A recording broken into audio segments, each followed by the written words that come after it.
Hello! On se retrouve pour une nouvelle vidéo. Je vous parle des contreparties qui vont sortir le 1er juillet. Qui sont sortis le 1er juillet, ça dépend quand est-ce que va sortir cette vidéo. Bref, je vais essayer d'être assez succincte dans les résumés parce qu'il y en a quand même pas mal qui vont sortir. La plupart ce sont des sorties 2019, donc je pense que vous en avez entendu parler sur les chaînes YouTube.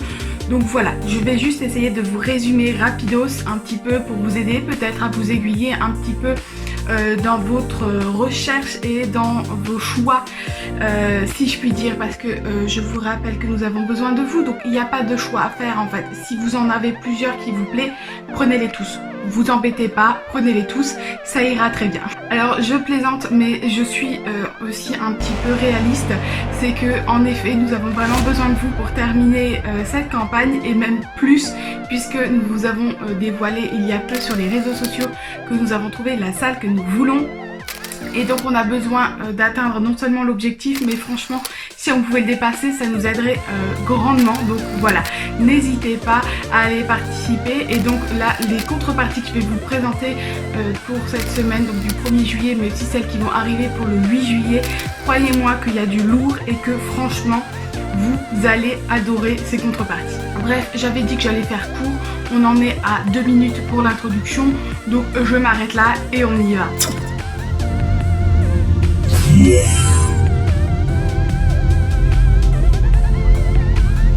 Alors tout d'abord dans les contreparties de chez Brajlon, donc à 25 €, je vous le rappelle, les contreparties sont limitées, donc là aussi n'hésitez pas, franchement, s'il y a des choses qui vous intéressent, faut les prendre tout de suite parce qu'à mon avis, ça ne va pas durer longtemps. Et donc les contreparties Brajlon sont deux sorties de 2019.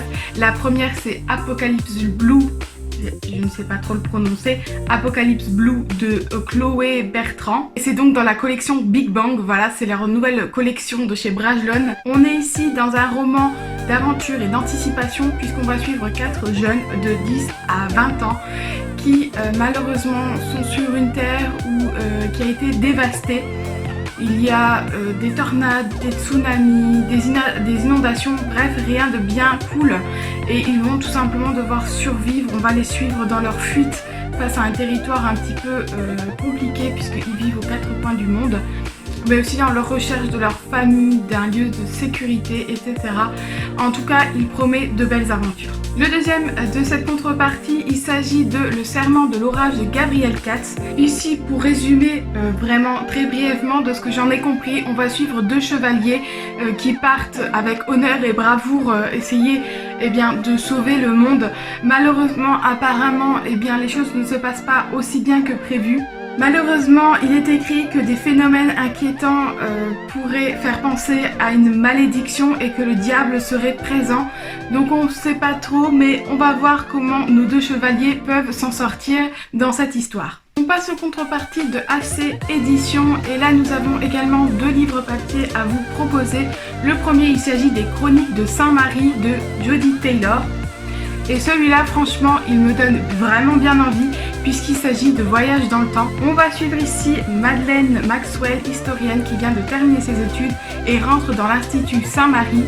Et elle va se rendre compte qu'en fait ici les recherches historiques ne sont pas tout à fait comme elles peuvent l'être dans d'autres instituts puisque les chercheurs, historiens et autres ont découvert le voyage dans le temps et donc au-delà des recherches théoriques, mademoiselle Madeleine Maxwell va pouvoir aller elle-même constater et aller sur le terrain dans le passé pour découvrir de nouvelles choses et donc on va voyager avec elle. Le deuxième, il s'agit de Cosplay de Laurent Ladoirie.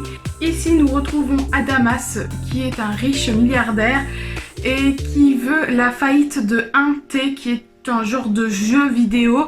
Il va donc tout simplement l'acheter, ce jeu, voilà, il va acheter les droits. C'est un peu compliqué parce qu'en fait on est vraiment dans une réalité, c'est un petit peu dans le futur. Et donc ici on va avoir Adamas qui va essayer tout simplement au travers de ce jeu tout simplement de le détruire grâce à une liberté totale des joueurs qui sont en virtuel mais en réalité en fait.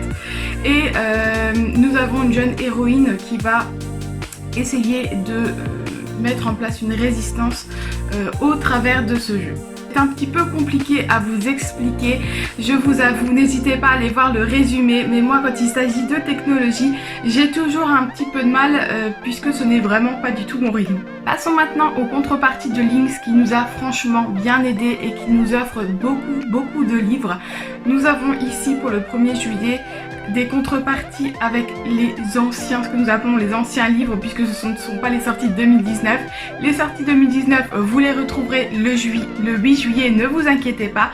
Ici, je vous parle des anciennes sorties, c'est-à-dire 2017 et 2018. Le premier, il s'agit de L'honneur des ombres de Nicolas Clouzot.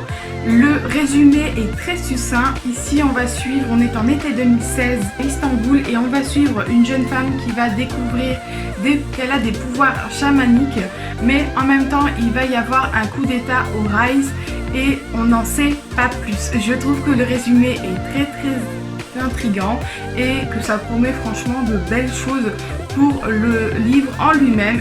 Nous avons également Asynchrone de Fabien Clavel.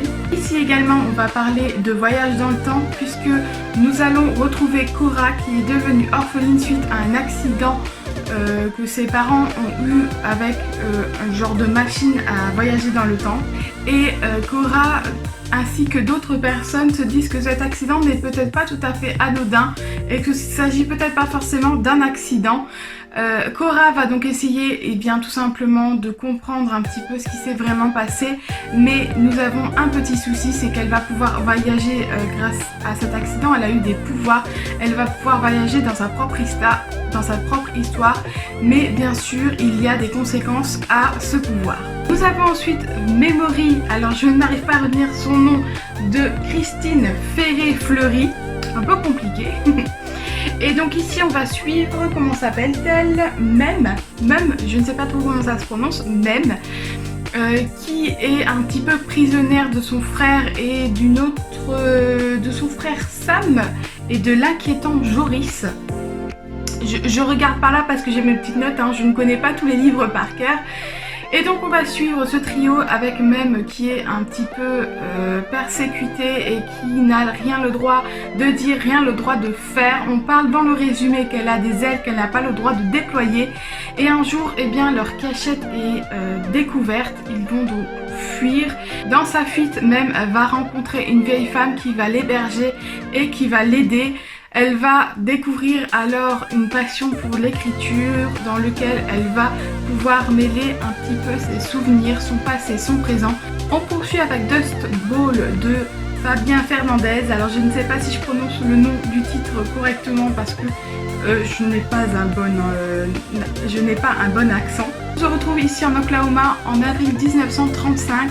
Et Kush va être témoin du meurtre de son père. Il va fuir la maison familiale qui est en proie aux flammes. Et il va bien sûr essayer de retrouver les meurtriers de son père. Kush va découvrir qu'il y a bien sûr un complot dans ce pays. Il va donc partir pour découvrir un peu plus de tout ça. Il va se faire des amis et des ennemis et il va bien sûr avoir une sacrée aventure. On part ensuite sur l'intégrale de Néa Chronicle de Jean Vigne. Ici nous avons Néa qui est une jeune fille de 15 ans qui va se réveiller empourprée dans des marais locaux et va rentrer chez elle bien perplexe de ce qui a pu se passer puisqu'elle ne se souvient de rien. Arrivée à la maison, c'est la grande surprise puisque ses parents lui expliquent qu'elle a disparu pendant 5 ans. Elle se pose du coup forcément énormément de questions. Au lycée, il se passe des choses étranges. Elle n'est pas franchement comme les lycéens lambda. Du coup, elle se questionne énormément et elle va essayer de retrouver la mémoire. Mother Road, encore une fois, de Christine Ferré-Fleury. J'ai réussi à le dire en une fois cette fois-ci. Ici, nous sommes clairement dans l'univers de Notre-Dame de Paris. On va retrouver Romain ainsi que des amis à lui qui vont découvrir un complot. Romain est normalement du côté des riches, mais il s'enfuit pour retrouver les autres à la cour des miracles et il va tout simplement découvrir le complot. Va-t-il réussir à s'en sortir grâce à l'amour et la liberté? Telle est la question. Et enfin, pour terminer les contreparties de chez Lynx, en tout cas pour le 1er juillet, nous avons l'intégrale de La fille d'Hécate de Cécile Guyot. Ici, nous suivons Maëlys qui part en quête de ses racines et de ses pouvoirs. mais bien sûr, comme souvent, il va y avoir quelques petits soucis sur son chemin.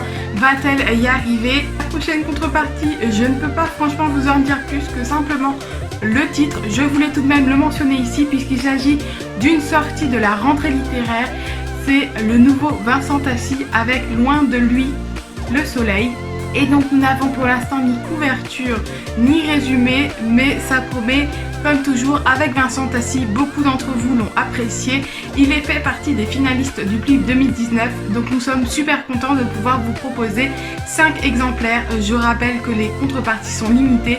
Nous avons 5 exemplaires de sa nouvelle sortie qui sera là à la rentrée littéraire. Je vous parle également rapidement, alors quand je dis rapidement, c'est juste que je ne vais pas m'attarder sur chacun des e-books qui sont dans cette série. L'association Gaëlig est une association d'auteurs suisses, alors édités ou auto-édités, et ils nous font l'honneur de nous offrir des e-books ou des papiers qui eux viendront plus tard, et donc tout simplement pour les découvrir.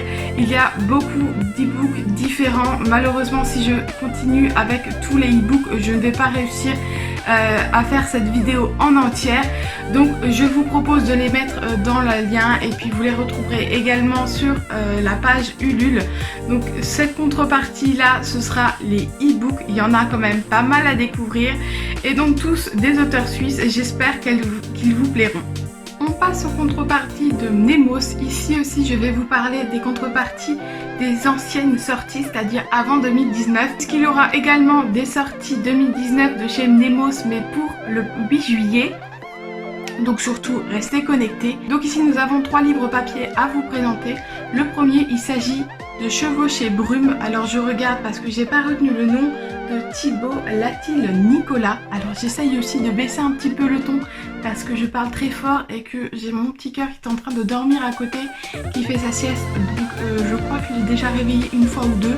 Je m'emporte peut-être un petit peu trop, donc je vais essayer de descendre un petit peu la voix. Si le résumé est un petit peu compliqué à expliquer, je vais vraiment faire très succinct du coup. Nous avons ici une genre de brume noire qui menace un petit peu depuis des années et qui apparemment commence à changer, mais pas forcément en bien, si j'ai compris. Et donc l'ensemble des humains qui sont sur cette terre, les chevaliers, que ce soit les chevaliers, les femmes, les hommes, peu importe, tous vont faire un grand périple pour essayer d'aller vers un endroit qui apparemment serait mieux pour eux, bien que ce n'est pas sûr, et on va les suivre dans cette grande aventure. On poursuit avec La Cresserelle de Patrick Morand. Ici, La Cresserelle est une personne qui apparemment est violente, a le goût du sang, et on ne sait pas trop pourquoi elle est comme ça. Elle va essayer de sortir ce genre de démon qui est en elle. Malheureusement, pour cela, eh bien, il va y avoir quelques dégâts apparemment. Et pour finir, dans les contreparties Nemos, nous avons Chara de Charlotte Bousquet. Ici, nous allons suivre 3 femmes qui sont marquées par le sceau de la déesse de la vie et de la mort. Ne me demandez pas le nom, je n'y arrive pas. Et donc nous allons les suivre dans un destin qui semble plutôt menacé, et on va voir si elles arrivent à s'en sortir. Je vais terminer ces contreparties avec la grosse contrepartie de chez Gulfstream Éditeur. Nous avons que des sorties 2019, dont une en avant-première. Vous pouvez la voir en avant-première, je le répète, avant-première, puisque c'est une sortie qui va être en octobre 2019 et nous les aurons avant même l'éditeur fin août. Donc voilà, c'est the grosse nouvelle pour vous, puisque vous allez pouvoir avoir avant même l'éditeur. Donc il s'agit du tome 1 des Chroniques des 5 trônes d'Anselme Hochkorn. Et donc nous n'avons pas de résumé pour ce roman, nous avons juste un visuel que je vous mettrai là. Voilà, pas de résumé pour le moment, mais tout simplement un joli visuel, et voilà, en avant-première, je trouve que c'est vraiment juste super. Une autre sortie où nous n'avons encore pas de résumé mais seulement un visuel, il va sortir en septembre de cette année bien sûr. Il s'agit de Désaccordé de Johan Richaud.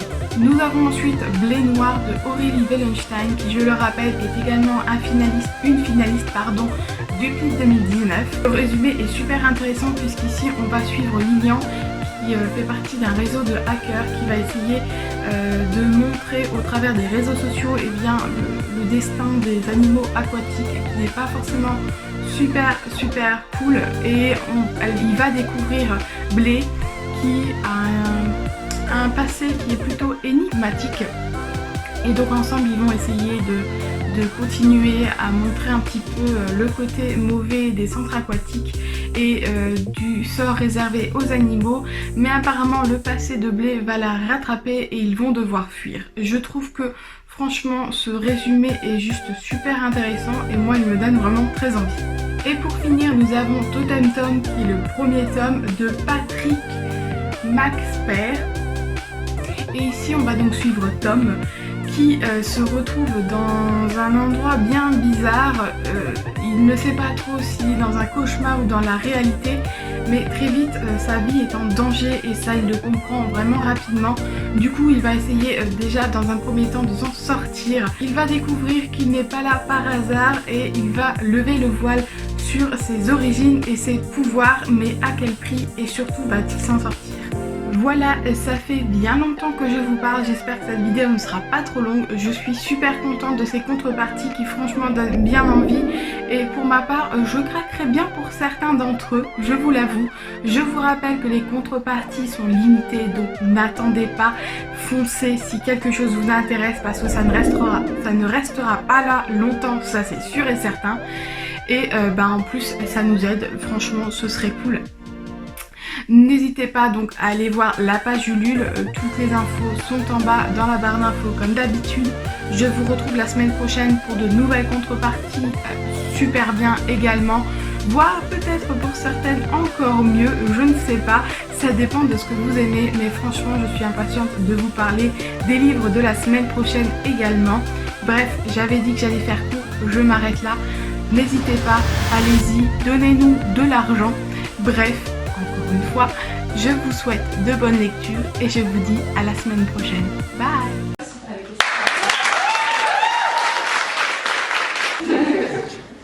Il est vraiment lourd.